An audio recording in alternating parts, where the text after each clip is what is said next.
Cette semaine dans Podcast Story. Maintenant qu'on a un système, il faut tisser un réseau d'interprétation. Les planètes se déplacent, elles entrent dans les signes, donc dans une des 12 parties, ça veut dire quelque chose. On imagine alors que les planètes influencent les signes du zodiaque, et donc influencent la vie sur Terre.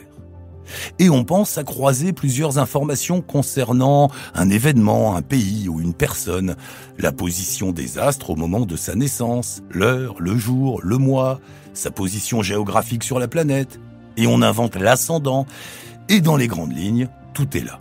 La technique des prédictions astrologiques est créée. C'est le déclic. Ces monologues, elle doit en faire une pièce. Elle a l'habitude des pièces un peu underground, anonymes. Une pièce sur les vagins, c'est sûr que ce sera du même ordre. Une femme seule sur scène, un tabouret, une lumière. Il suffit finalement d'une voix féminine et ça commence comme ça. Je parie que vous vous tracassez. Moi, je me tracassais. C'est pour ça que j'ai commencé ce texte. Je me tracassais à propos des vagins. On y parle poils, règles, viol, excision.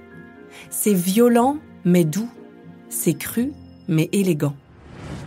Le mot « zombie » signifie en créole « esprit » ou « revenant ». De nos jours, tous les Haïtiens croient aux zombies. Enfin, tous, presque tous, quelle que soit leur classe sociale. Depuis le début des années 2000, on recense chaque année plus de 1000 nouveaux cas de zombification dans le pays. En Occident, le terme « zombie » revêt une toute autre signification, beaucoup plus fantaisiste et encore plus terrifiante. Les zombies sont des personnages de fiction, détail qui a son importance, morts-vivants, partiellement décomposés, sans conscience, qui survivent en mangeant de la chair humaine et dont le mal est contagieux. Jusqu'à aujourd'hui, l'histoire des Illuminati reste l'une des théories conspirationnistes les plus répandues au monde. Des célébrités comme Jay-Z et Beyoncé ont même repris le geste symbolique de former un triangle avec les mains lors de plusieurs de leurs concerts. En 2020, 27% des Américains pensent que les Illuminati existent et cherchent à contrôler le monde. Pourcentage auquel on peut ajouter les 39% qui répondent qu'ils trouvent plausible cette théorie.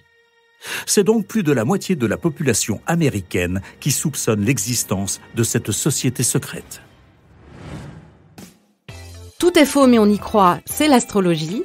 Les monologues du vagin, un succès mondial. Les zombies existent. Jennifer est HPI et ça n'est pas facile. Et enfin, la théorie du complot, tout est faux. Podcast Story. On a tous une histoire à écouter. Ne manquez aucun épisode de Podcast Story. Abonnez-vous et mettez 5 étoiles sur Podcast Addict, Amazon Music ou Spotify.